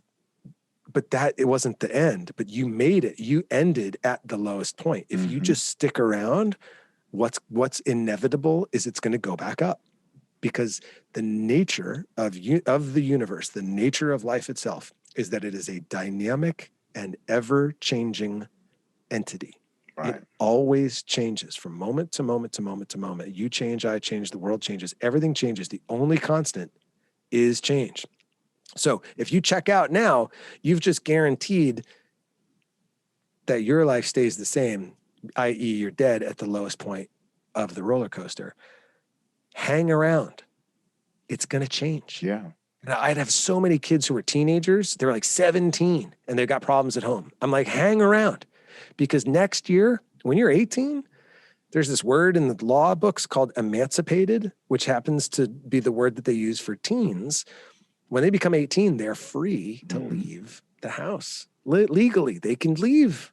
So if you've got abusive parents or you've got an abusive somebody in your house, when you're 18, you can peace out legally and never see them again. And you can choose a family of your own that loves you and supports you. It doesn't have to be your biological family, but just hang around. Yeah. You're so close, right? And when I'm working with guys who are in treatment for drug addiction, I say the same thing. I say, hang around, because if you hang around long enough, it will get better. Yeah. All you got to do is stay sober today. That's the only thing you got to do. Just today. Just stay sober today. That's it. That's it. And then they'll wake up tomorrow and I'll say the same thing tomorrow. I'll say, it's going to change, because that's all that ever happens. And all you got to do, you just got to stay sober just today. Yeah. That's it. Just for today. Just stay sober. All we got to do is stay sober today. When I heard that phrase in 2008, it changed my life. It was like the most transformative way of looking at changing your life that I had ever heard. All we got to do is blank, fill in the blank today. I love that. All we got to do is fill in the blank today. All we got to do is move our body today. Just move your body today. All we got to do is make a phone call today. All we got to do is hug someone today. All we got to do is say, I love you today. Like, I could do anything if it's just for today. Come on. How hard could it be? You got my buy-in. Like, just for today. All right, I'll put up with it. I'll do it. Whatever it is. Because it's going to change. Yeah. And if you just keep coming back, it really does change.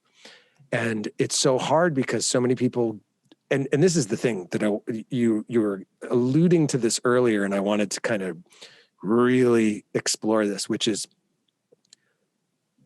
gentlemen, we've thought what you've thought.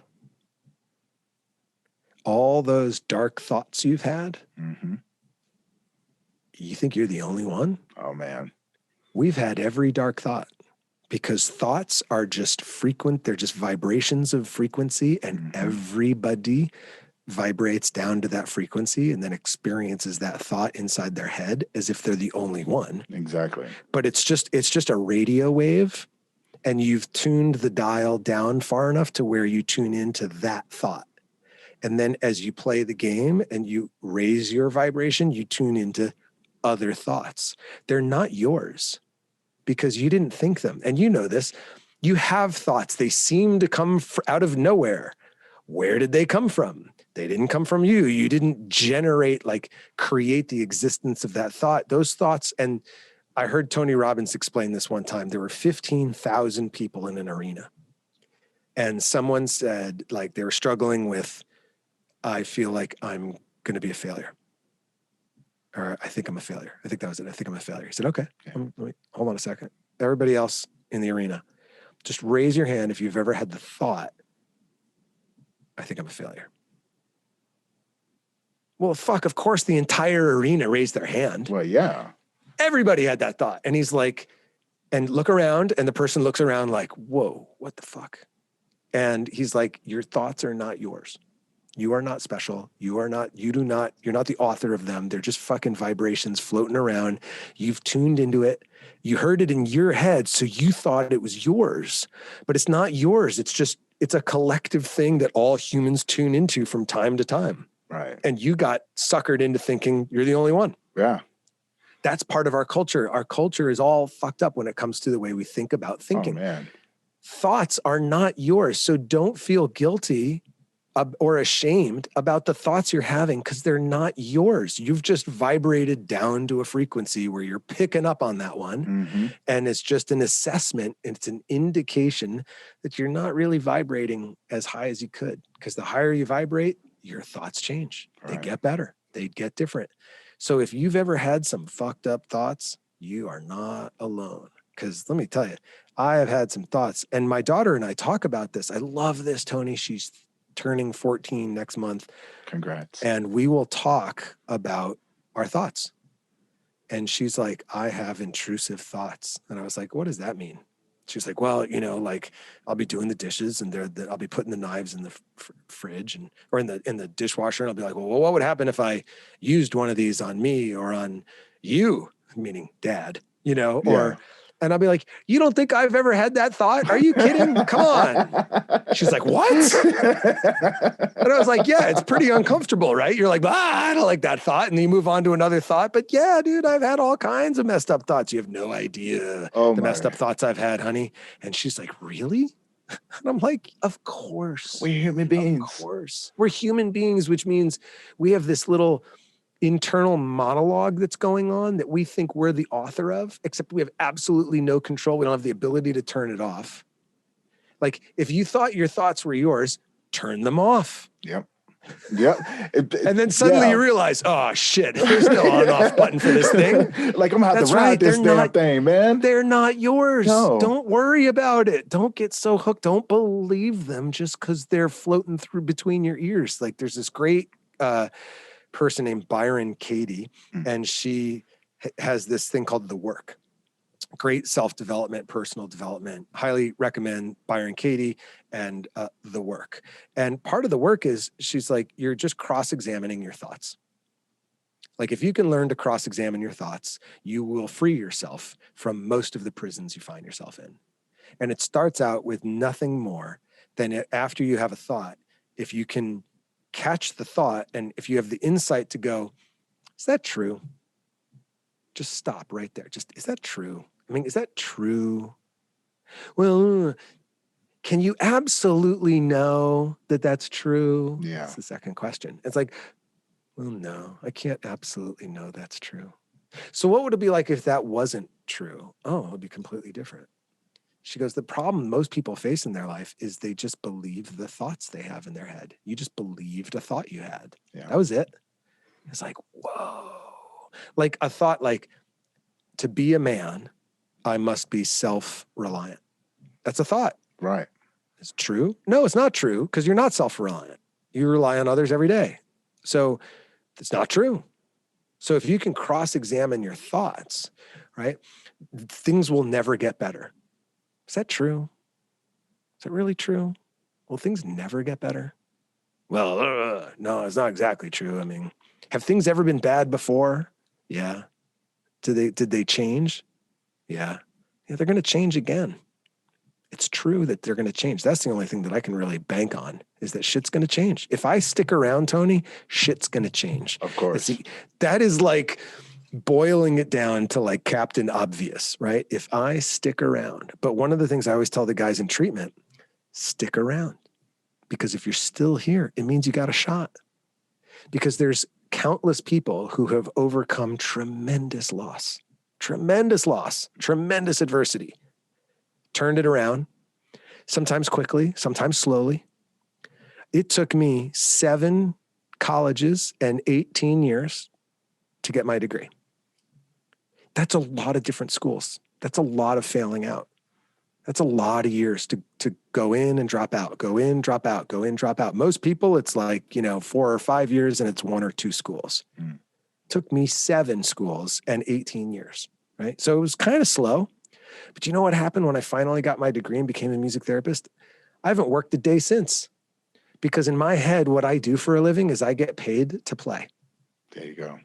I haven't worked a day since 2008.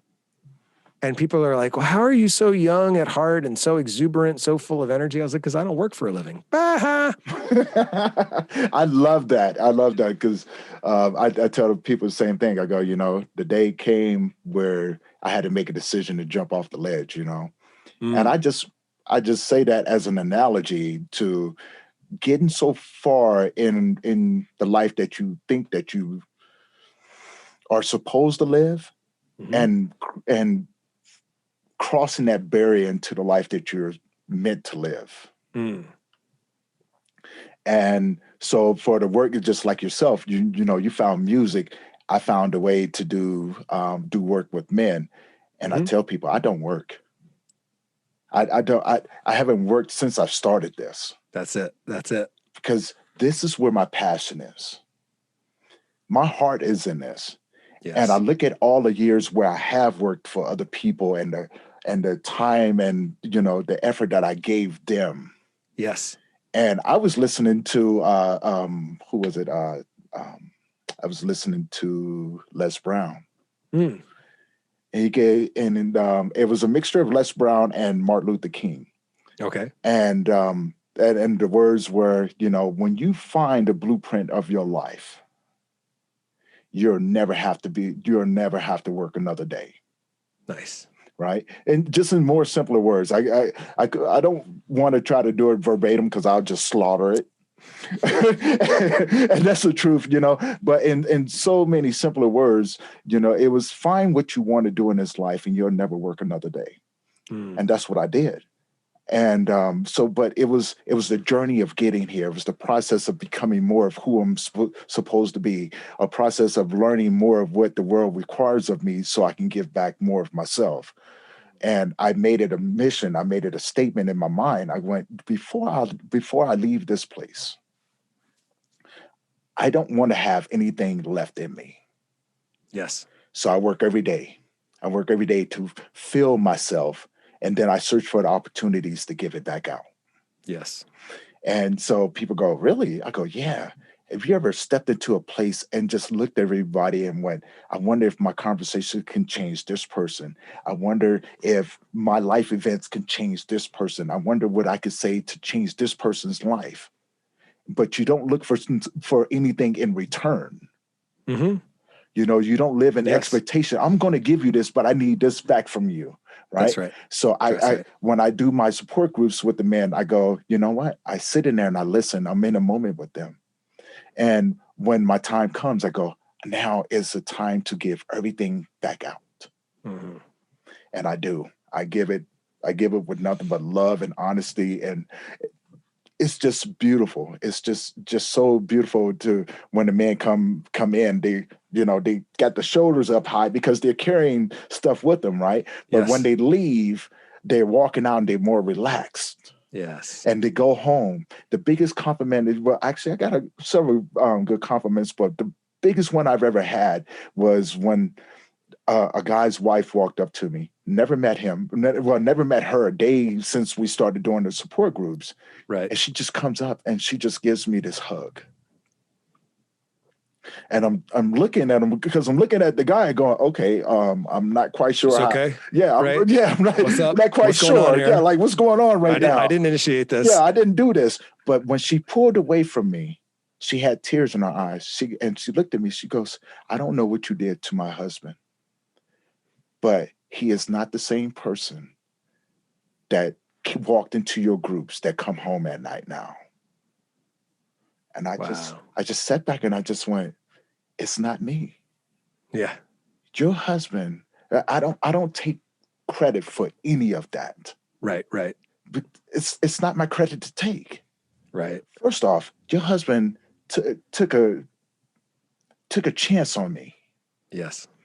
It was his courage, his willingness to want to come in and have something different for himself because he realized that his life involved you and the rest of their kids. Yes. 100%. And she just looked and she goes, well, if you had not been around, he would not have taken that choice, made that choice. I go, you know, that's the only part I can take. Yeah, that's fair. For. Yeah, you can be responsible that you set up shop and opened up the doors. Yeah. You created a space for him. Exactly. And it's all about creating those spaces for us to be able to come in and explore and be around other men for community and the impact that it has on our family and our children and the conversations that we have. But there's something that I wanted to touch on. And I wanted to ask you this. So how about your socks? How about my socks? Yes. So today I have pink knee highs with black mustaches on them.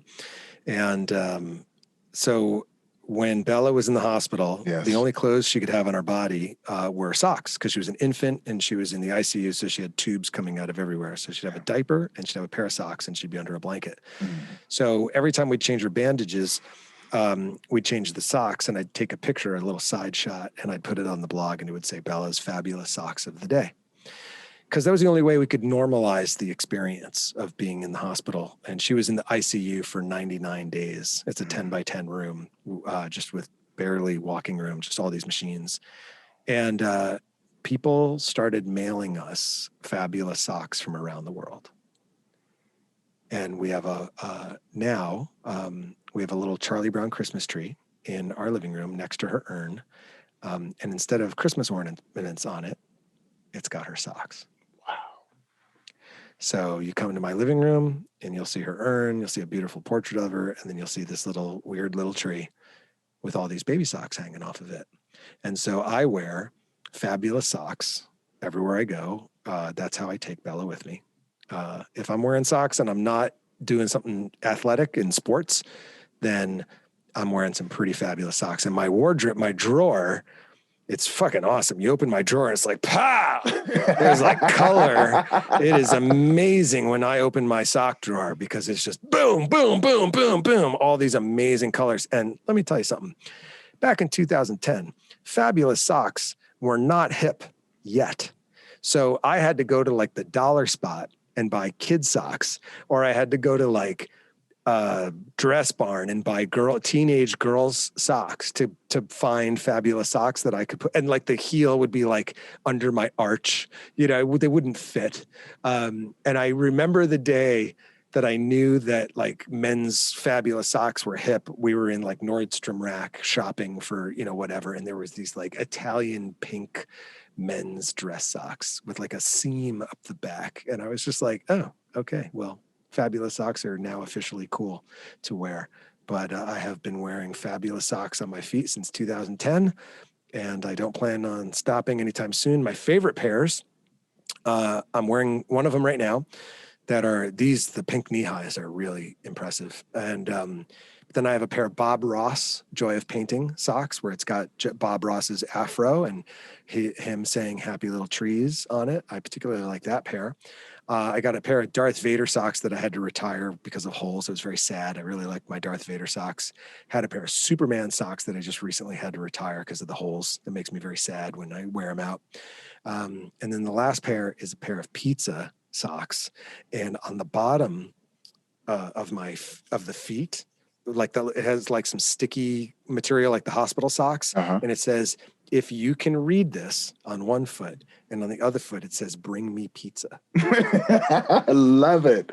Oh. I got those this year for Christmas. My God, I love it. I'm going to have to send you some socks now. Send me some socks, brother. I will send you some socks, brother. I will send you some. And I don't know what it would say just yet, but I have a guy that loves design and stuff like that. And there you go. I'll put the creativity in his hands. But man, I'm going to send you some socks, and we go. I'm actually. I will gratefully accept your socks, and I will wear them with joy. Oh man, I think I'm gonna get a matching pair. So let me know when you're wearing them. That way we can. There you go. We can kind of like do the whole twin thing. That's it. That's it. We'll be connected through the ether. Oh man, there's so much more and so much more. Oh man, Tim. Oh man, I know we've been going on for quite some time, and we can go on forever, brother. We yes, can. But alas, we must wrap it up. Yeah, we must, man. So leaving out of this segment right here, what are some encouraging words that you would have to men out there right now? One, you don't have to do it alone. That's one. Two, there's an acronym for HOPE, which I like, which is hang on, pain ends. Hang on, pain ends. I really like that HOPE acronym. So that's it. And then the other one is I am not interested. I just simply don't care who you've been or what you've done. What I care about is who you can become. That's what I'm interested in. So I just don't care how much you fucked up. I don't care what you've done or didn't do that you should have done, but you didn't or whatever. I just don't care because I've got plenty of things in my rearview mirror too. Exactly. So it ain't about where you've been. It's about where you're going. So if you are still here and you're breathing, it means you've got a shot. This day, you got a shot. You can turn the page to something new, and you can write a new story today. I love that. Now, how can people get a hold of you? Just timringgold.com is where you can find me. And I'm on Instagram and Clubhouse and Facebook still at Tim Ringgold. You can find me there. And my podcast, Reduce Your Stress with Tim Ringgold, I release like chill, instrumental, acoustic guitar loops that turn into like these like 7 and 10 minute just meditations that are really chill. And then I interview other artists who write like music specifically for, wellness as opposed to entertainment, and stress experts. So I host the Stress Elimination Summit twice a year, where I bring in just the top minds on how to reduce your stress, and then I interview them. And then those interviews also show up on the podcast. So if you got stress, you should download my podcast and listen to it, because I will reduce your stress. That is part of my joy, is to help people reduce their stress. I'm definitely going to get connected with your podcast, and we're going to connect on Facebook as well, if we haven't already. Yes. But yeah, that's definitely one of the things I'm going to do. Now, you have CDs out, yes?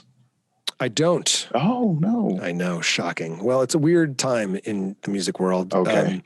So if you go, I'll tell you what, if you go to my website, I will give you some music for free. Okay. Which is, there's 2 places you can get my music for free. One is on the podcast. And then 2, on my website, it says, would you like to want to take a relaxation vacation? And your answer is yeah, because I haven't taken any other kind of vacation in a year. And so you'll put in your name and your email address and like a little code to make sure you're not a robot. And I'll send you a 15-minute guided meditation that I wrote the music and wrote the meditation for. Okay. And you can download just the music, or you can download the music and my voice. You can download just my voice. It's all there. I'm also on SoundCloud. For those of you who go to SoundCloud, you can listen to my relaxation music over on SoundCloud, absolutely free. A long time ago, I tried to sell my music, and no one wanted to like pay for the music. They just wanted to give like donations. And so I stopped trying to sell my music, and I just give it away. Having said that, in 2021, I will be releasing an album. It'll go, Spotify, and it'll go on Apple Music. But that will be later in the year. So stay tuned. All of the podcasts, we now have over like 25 different tracks of instrumental guitar music some of them are really, really good. Some of them are pretty good, but some of them are really good. And so, I'm really excited to release like a whole body of it, because on the podcast, it's 1 track at a time. And so you can't just listen to like an hour of me playing. And I want that for my listeners. I want them to be able to have these like long, sessions of being able to just zone out and fall asleep and drool and relax and do whatever they want to do. I love it. Music. So stay tuned. Yeah, I love that. I love that. Well, Tim, I can't say enough, man, how great it was to have you on the episode today, man. And, thanks so much for having me. Of course, man. And I look forward to speaking with you a lot more. And, possibly, we're doing metal. Yes. And yes, everything. we are. One of the things to be continued. To be continued, brother. To be continued. And after the show, we'll connect a little bit, and I think I have all your information. And I also put that up for those who are viewing right now in the links, so people can get a hold of you. And with that being said, I want to thank everybody for tuning in for another episode of Memories of Us. Today we had Tim Ringgold, and he's a speaker, author, and he's a music therapist. Please check him out. Go to his links, and enjoy his music, enjoy his story, enjoy him. And just like he said, no matter where the fuck you are, you're not by yourself. That's it. All right. Now, you guys have a good day, and we'll stay tuned for the next episode of Memories of Us. All right. Thanks again for listening to another amazing episode of Memories of Us podcast. Don't forget to like and subscribe. We have new episodes every Tuesday. You can listen to us on any of your popular podcast platforms, such as Apple, Google, or even Breaker. Until next time, stay strong.